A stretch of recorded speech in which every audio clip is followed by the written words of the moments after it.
Okay. Tara, solve natin ngayon yung quiz number 2, problems. Number 11, selected information from the accounting records of Petals Company is as follows. Net sales for 2007, 900,000.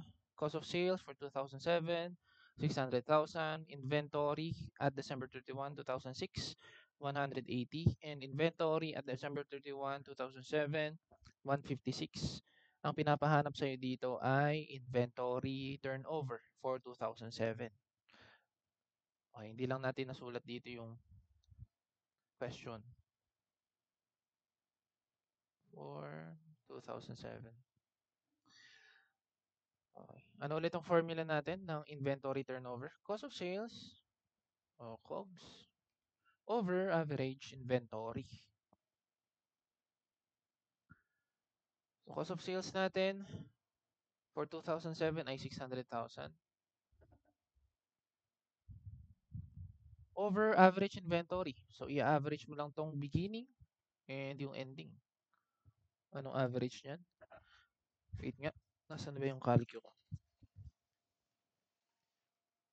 180 plus, wala, naiwan ko yata sa, ayun pala.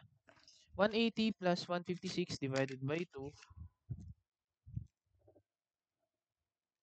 168. So, ang sagot dito ay 3.57 times letter D. Number 2, net sales are 6 million. Beginning total assets are 2.8 million. And asset turnover is 3.0. What is the ending total assets balance? So, ang hinahanap, ending total assets. Okay, and binigyan ka dito ng asset turnover. Ano ulit ang formula ng asset turnover? Sales over average assets. Binigyan ka ba ng sales? Ayun, no? Net sales are 6 million. Divided by, binigyan ka ng beginning total assets, 2.8 million. Binigyan ka ba ng ending? Hindi, yun nga yung hinahanap, no? So, question mark mo na lang dito yan. Then, divided by 2. So, hahanapin mo lang yung ending total assets balance. Alam mo na dapat pag dinivide yung 6 million sa denominator na to, makukuha mo dapat yung 3 na asset turnover kasi given yan, 3. Okay. So, saan mo i-divide yung 6? Sa 2 o 2 million, no? Okay. So, alam mo na yung denominator dapat ay 2 million. Ngayon, saan mo i-add yung 2.8 million para pag dinivide mo siya sa 2, ang makukuha mo ay 2 million. Basic lang, no? Hahanapin mo lang. Okay. So, dapat 4 million yung numerator mo dito. Okay. Para maging 4 million yan, yung 2.8 million, dadagdagan mo ng 1.2 million. Okay. Sige, try mo nga. 2.8 plus 1.2 M divided by 2. Makukuha mo dyan ay 2 million. Okay. So, 2.8 plus 1.2 is 4 divided by 2, 2 million. So, makukuha mo na yung 3 na asset turnover. So, ang sagot dito ay 1.2 million. Letter B. Next. The times interest earned ratio for Mikoto is 4.5 times. The interest expense for the year was 20,000 and the company's tax rate is 40%. Company's net income is, so hinahanap dito ay net income. Okay, binigyan ka ng tie ratio. Ano ulit ang formula ng tie? EBIT over interest expense. Given yung tie ratio na 4.5. Given ba yung EBIT? Hindi, no? So, question mark. Given ba yung interest expense? Yes, 20,000. Mako-compute mo na ba yung EBIT? Yes. 4.5 times 20,000. So 90,000 yung EBIT. Okay? Kung gusto mo i-check, check mo. 90,000 divided by 20,000, makukuha mo ay 4.5 na tie ratio. Ngayon, anong gagawin mo sa EBIT? Ang hinahanap kasi dito ay net income. Tama, ibawas mo yung interest. Okay, kasi EBIT minus interest, makukuha mo ay yung earnings before taxes.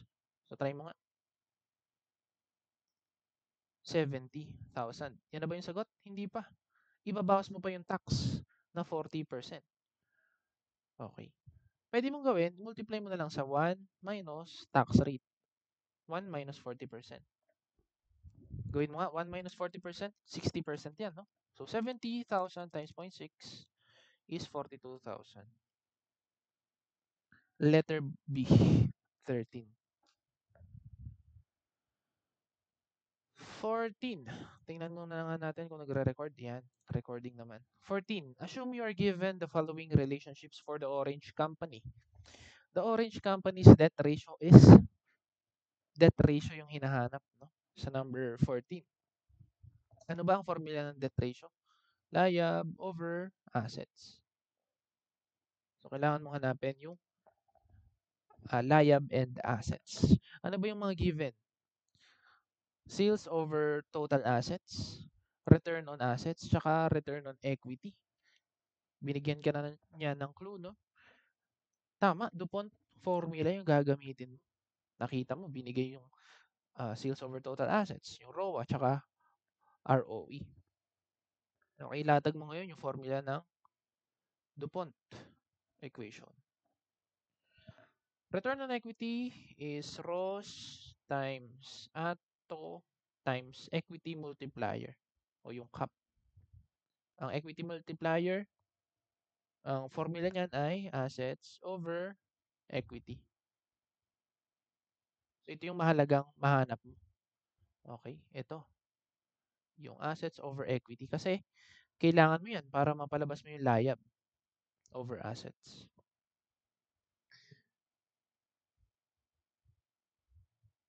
Okay. Binigyan ka ba ng return on sales? O yung net income over sales? Hindi, no? Pero binigyan ka ng return on assets. Naalala mo, pag pinag-multiply mo yung ROS at yung ATO, makukuha mo yung ROA o yung return on assets. Okay, given na ba yan? Ayun, no, given, 3%. So, alam mo na yung ROA ay 3%.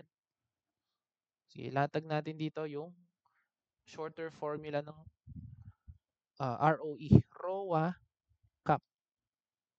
Again, pinag-multiply yung ROS at ATO, kaya lumabas si ROA.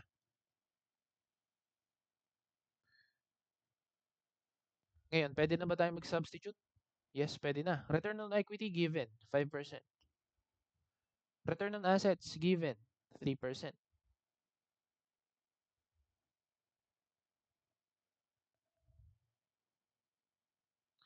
Equity multiplier na lang ang nawawala. Okay. So, pwede mo na ba siyang hanapin? Yes. Mahahanap mo na siya. Yung 5, yung 3, divide mo lang doon sa 5. Okay. So, magiging 5 over 3 is equal to CAP o equity multiplier.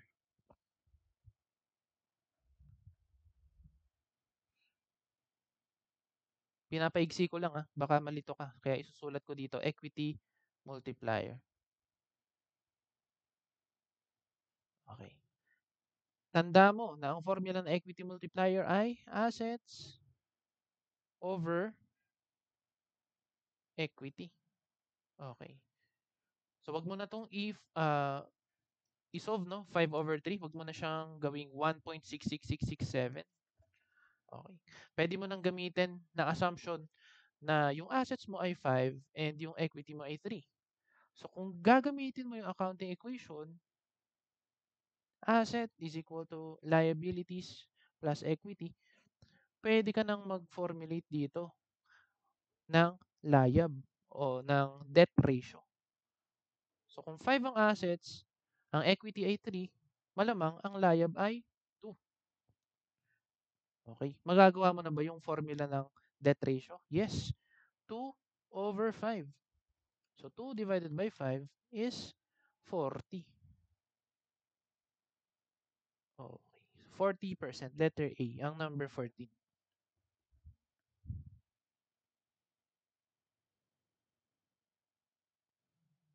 Yan. Pause mo na lang, no? Kung kailangan mo siyang i-internalize o isulat. Proceed tayo, number 15. Recto company has a price to earnings ratio of 10, earnings per share of 2.2, and a payout ratio of 75%. The dividend yield is, so ito yung pinapalitan ko sa yung choices, no? Ang tamang sagot dito ay 7.5%.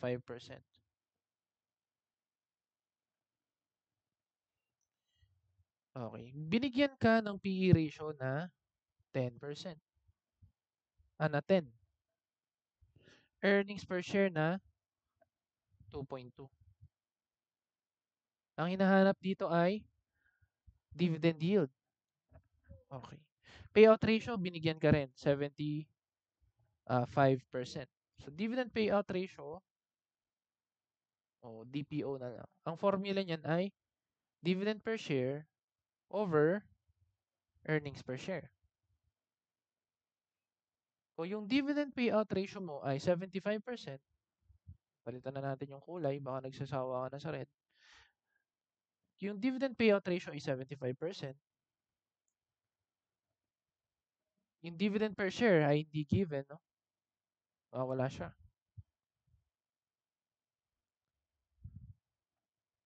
Yung earnings per share ay 2.2. Mahahanap mo ba yung dividend per share?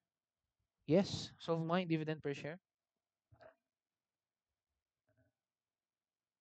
75% times 2.2. So, 1.65 ang dividend per share. Bakit natin kinuha yung dividend per share?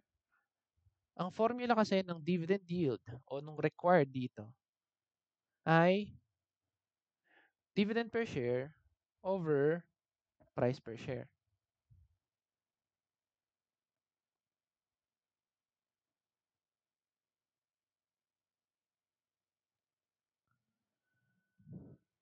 Okay, nakuha mo na yung dividend per share. Yan yung numerator. Ang kailangan mo na lang hanapin ay price per share. So, paano mo kukuhanin yung price per share? Gamitin mo yung PE ratio, yung price to earnings ratio. Paano yun? Ano ba kasi ang formula ng PE ratio? Ang PE ratio ay price per share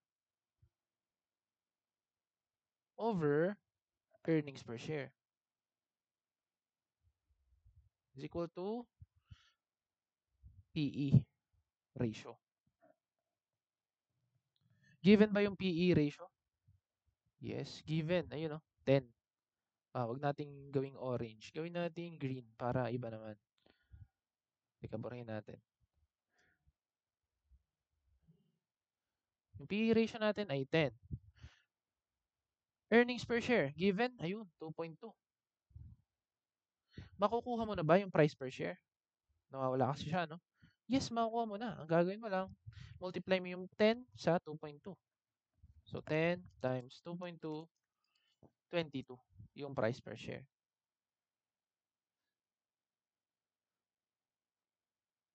Pwede mo na siyang ilagay dun sa formula ng dividend yield. So, dividend per share na 1.65 over price per share na 22.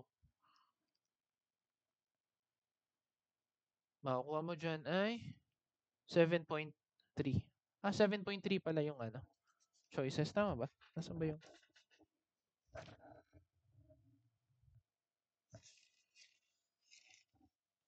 Nasaan ang number ano to?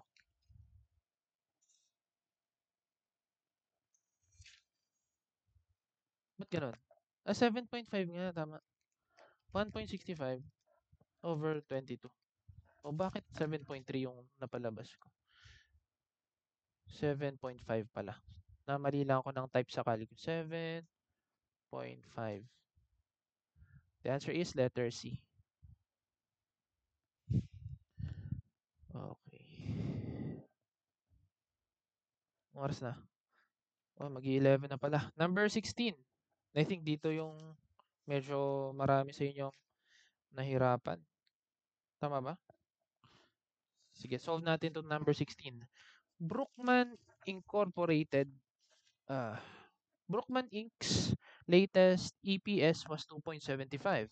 Its book value per share was 22.75. It had 315,000 shares outstanding, and its debt to total invested capital ratio was 44%. The firm finances using only debt and common equity, and its total assets equal total invested capital. How much debt was outstanding? So, hinahanap lang magkano yung debt. Okay, ang gagamitin mo dito, accounting equation, no? Assets equal to liabilities plus equity. So, ilatag mo lang dyan yung assets equal to liability plus equity. Sabi dito, the firm finances using only debt and common equity. So, ibig sabihin, layab lang at equity yung gamit. So, kung yung layab ay may 44%, sa mo na ko yun dito, debt to total invested capital ratio. Kung ang layab ay 44%, ilang percent ang equity? Sige nga, 56%, no? Kasi, dapat magto-total yan sa 100%.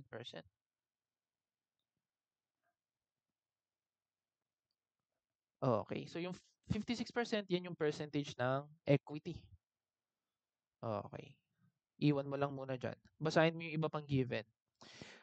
Earnings per share was 2.75. Book value per share was 22.75. And shares outstanding ay 315,000. So, alin kaya dyan ang magagamit mo? Tama, yung book value per share na 22.75. At yung 315,000 shares outstanding. Bakit? 'Di ba, pag pinag-multiply mo yung book value per share at yung number of shares outstanding, makukuha mo yung total equity. Okay, kasi yan yung book value nung equity na yan, nung shares na yan. Sige nga, multiply mo nga, 22.75 times 315,000. 7,166,000, tama ba? Baka mali na naman ako ng pindot sa calcul. Tama. 7,166,250. Yan ba yung total equity? Yes. Okay. Eh, ang kailangan mo, yung debt eh. How much debt was outstanding? So, kailangan mong hanapin kung magkano dapat yung total o yung assets. So, ang gagawin mo dyan, divide mo lang siya sa percentage niya. 56%. Nakuha mo kanina yan nung ginamit mo yung accounting equation. Pag dinivide mo kasi yan, makukuha mo yung 100% o mag-gross up mo siya. Sige nga, 7,166,250 divided by 0.56. Makukuha mo ay 12,796,875. Yan yung total assets. Ay, ang kailangan mo ay debt. So, i-multiply mo sa percentage ng debt. So, times 44%. So, ang sagot ay eto, 5,630,625.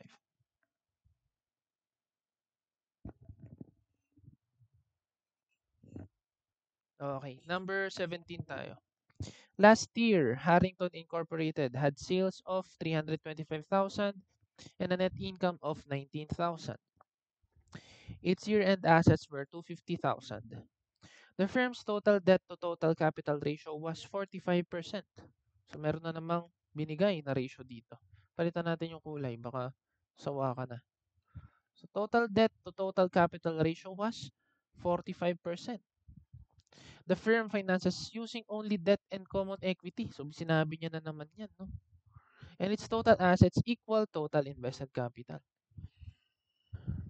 Based on the DuPont equation, what was the ROE? Okay, ilatag mo muna ulit yung accounting equation. Assets equal to liability plus equity. Okay, kasi binigyan ka dyan, no, ng 45% not debt to total capital ratio. So, kung 45% yan, ilan percent kaya yung equity? 55%. Okay. Para mabuo yung 100% na total ah, capital, no? O yung total invested capital. Kasi nga, total assets equal to total invested capital. Okay. Gamitin mo na ngayon yung formula mo ng ROE. Okay. Kasi yun yung hinahanap, no? What was the ROE? ROE is equal to, pwede mo gamitin yung DuPont equation, no? Yung Rosato cap. Pero pwede mo rin siyang i-shortcut. Net income over equity.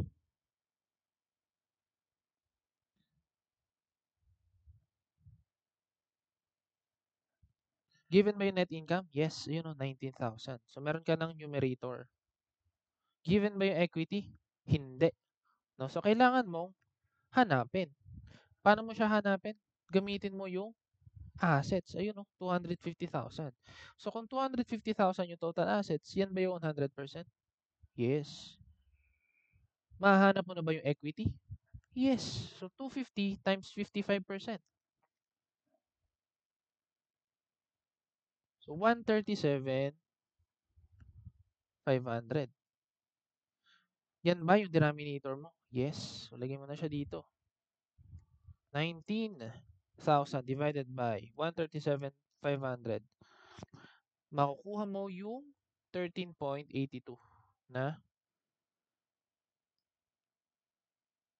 return on equity.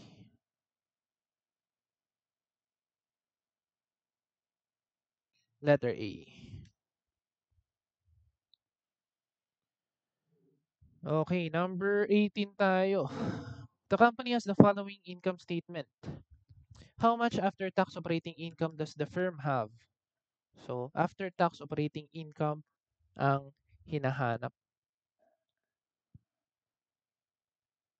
Okay. So, sales, less cost of sales, less depreciation is equal to EBIT, less interest expense is equal to EBT, less taxes, net income, nakuha, 339.95.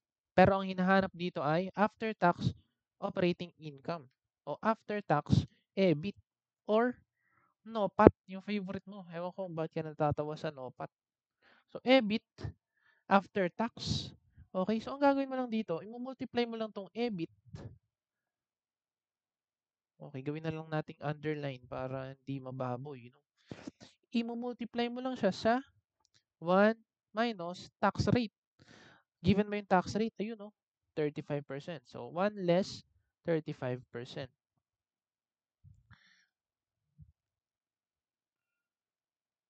Makukuha mo na ba yan? Yes. 525.2. Letter D. Ay, letter E.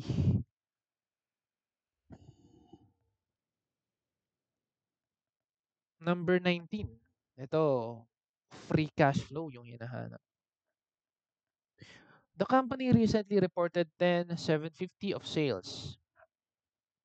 Okay, 5.5 of operating costs other than depreciation and 1,250 of depreciation. The company had 3,500 of bonds that carry a 6.25 interest rate and its tax rate was 35%. During the year, the firm had expenditures on fixed assets and net operating working capital that totaled 1,550. These expenditures were necessary for it to sustain operations and generate future sales and cash flows. What was its free cash flow? So, latag mo lang yung formula mo ng free cash flow. Free cash flow is equal to NOPAT or yung EBIT after tax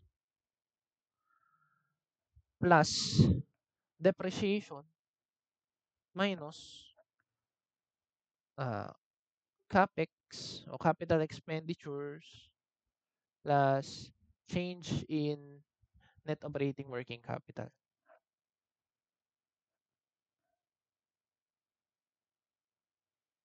Okay, so hanapin mo muna yung mga kailangan mong figures. Given ba yung EBIT? Hindi, no? So, hahanapin mo siya. Binigyan ka dito ng sales na 10,750. Sa taas na lang natin i-solve. 10,750. Wait, isulat natin yung formula ng EBIT, no? Sales minus cost of sales.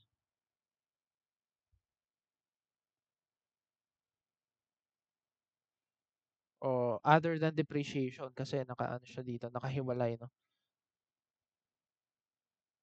Ah, OPEX na lang. Ay, gawin natin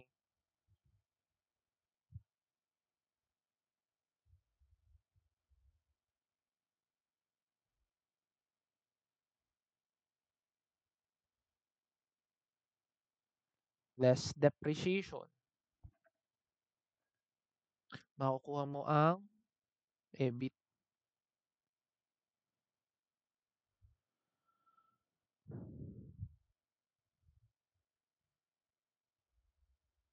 Okay. Sales given 10,750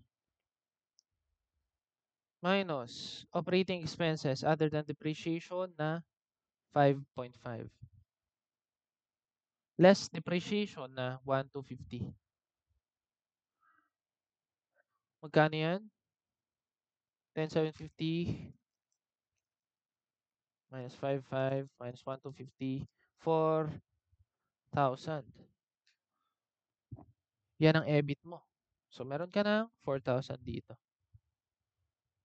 Times 1 minus tax rate. Given ba yung tax rate? Ayun, 35%. Plus, depreciation. Given ba yung depreciation?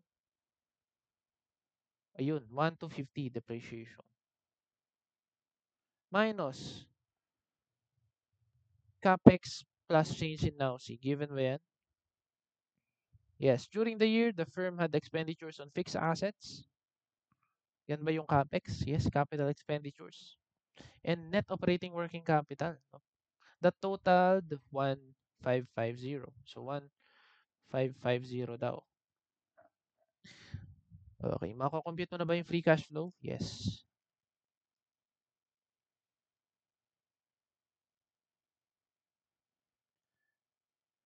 Minus 1,550.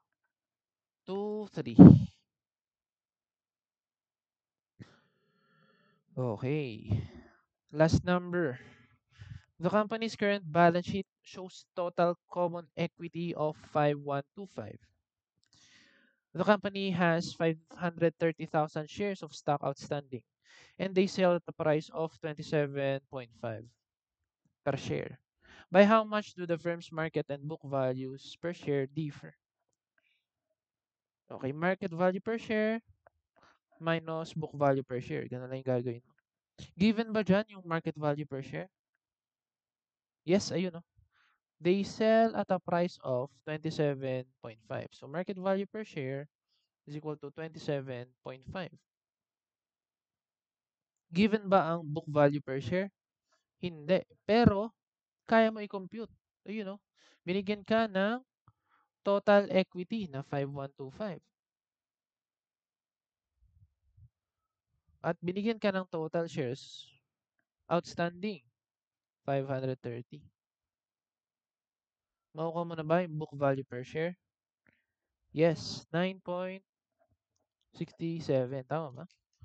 5,125 divided by 530. Tama. 9.67. So, isubtract mo lang yung book value per share. Ang difference na makukuha mo ay 17.83. Okay. Letter A. Ayan. 11 p.m. na. Matutulog na ako. Good luck sa exams. Bye guys. Stop recording tayo.